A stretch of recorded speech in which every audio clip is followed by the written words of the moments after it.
품어주셔도 내 마음 한 자락도 지키지 못하는 이 모습 부끄럽습니다. 따스한 곁을 내어주신 주님 앞에 나아갑니다. 표현 못할 긍휼로 나를 붙드시는 주 이름만 바라봅니다. 매일 마주한 슬픔을 견뎌나가며 주 예수의 마음을 닮아 가네. 두려운 걸음마다 주가 동행하리. 주지하며 오늘을 건네. 주의 신실한 소망을 깊이 담으며 주 예수의 풍요를 채워가네. 하나님의 자녀로 명예 지켜가며 깊어진 삶을 주께 드리네.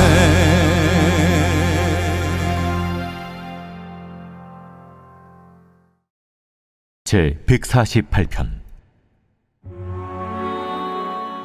할렐루야. 하늘에서 여호와를 찬양하며 높은 데서 그를 찬양할지어다.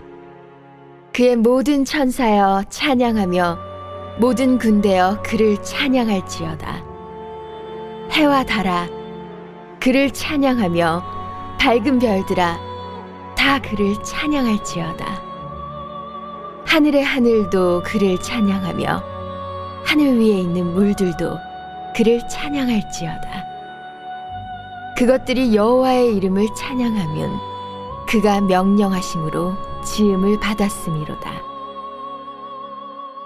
그가 또 그것들을 영원히 세우시고 패하지 못할 명령을 정하셨도다. 너희 용들과 바다여 땅에서 여호와를 찬양하라.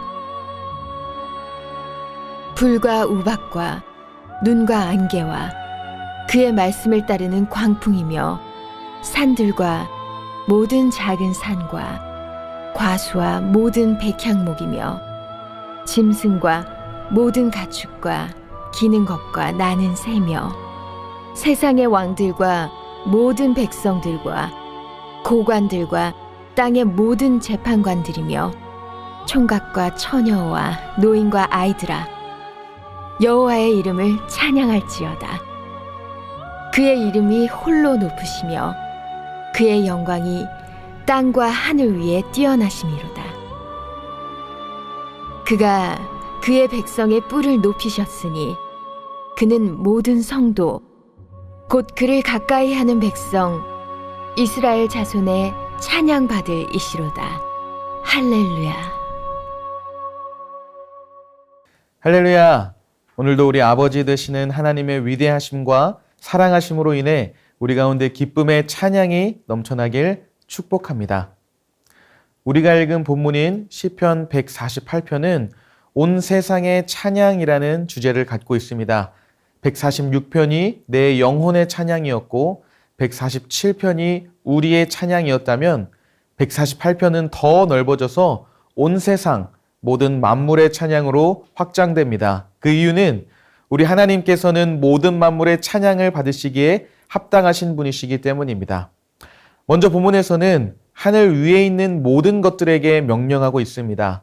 하늘에 있는 천사들과 군대들, 해와 달, 별들이 모두 다 하나님을 찬양하라고 말씀하고 있습니다. 보통 이런 하늘에 있는 피조물들은 사람이 쉽게 범접할 수 없는 대상입니다.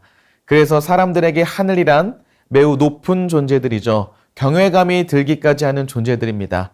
자연스럽게 우상이 되어버리기도 하고 기도의 대상이 되기까지 합니다. 우리나라에서도 옛날에는 헬님, 달님, 하늘님을 섬겼던 것처럼 본문에 나와 있는 하늘의 존재들은 인간에게 있어서 너무나 큰 거대한 존재로 다가옵니다. 그러나 시인은 그런 존재들조차도 하나님을 찬양하라 라고 말씀하십니다. 그리고 그 이유를 5절과 6절에서는 그렇게 거대해 보이고 높아 보이는 하늘, 해와 달, 그리고 온 우주를 상징하는 별까지도 하나님이 만드셨기 때문이라고 말합니다. 또한 하나님이 만드실 뿐 아니라 영원히 섭리하시며 다스리기 때문이라고 하시죠. 사랑하는 여러분, 오늘 본문을 통해서 우리가 기억해야 하는 것은 우리 하나님은 창조주라는 사실입니다. 내 주변에 있는 것들뿐만 아니라 하늘과 그 위의 하늘, 온 우주 만물을 지으신 분이 바로 우리 하나님이십니다. 인류가 아무리 발전을 거듭하고 위대한 성과를 만들어내어도 하나님이 만드신 자연에는 비할 바가 되지 못하며 하나님이 만드신 온 세상을 결코 넘을 수는 없습니다. 또한 더 놀라운 것은 하나님께서는 단순히 만물을 창조하시고 방치하시는 분이 아니라는 것입니다. 6절에 보면 그가 또 그것들을 영원히 세우시고 패하지 못할 명령을 정하셨도다 라고 하셨습니다. 하나님께서는 모든 만물을 다스리시는데 마치 촛불처럼 시간이 지나면 사라지게 버려두지 않으신다라는 것입니다. 피조물이 영원히 있게 하는 것, 패하지 않게 하는 것이 모두 하나님의 섭리이며 보존하심, 하나님의 능력입니다. 그래서 성경에는 하나님의 창조가 나타날 때에는 하나님의 전능하심도 같이 나타납니다.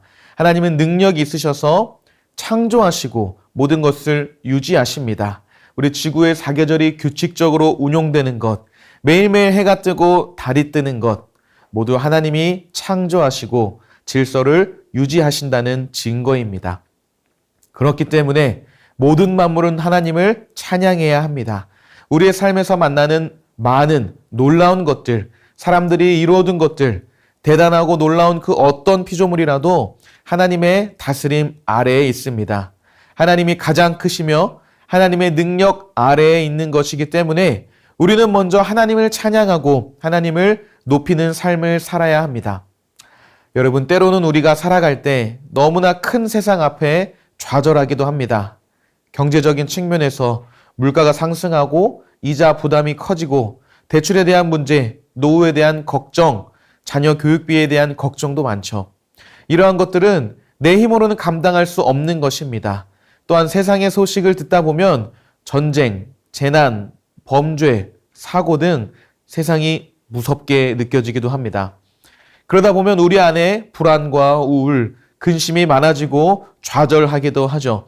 이처럼 나는 한없이 작아 보이고 세상이 너무 커 보이는 것은 어떤 의미를 담고 있을까요? 내가 통제할 수 없는 것, 내가 감당할 수 없는 것이 너무 많다는 뜻입니다. 그런데 오늘 본문은 우리에게 확실히 말씀하고 있습니다. 우리가 느낀 이 세상이 크다는 마음을 완전히 뒤집고 있죠. 하늘도 천사들도 해와 달과 별들도 모두 우리 하나님을 찬양할지어다.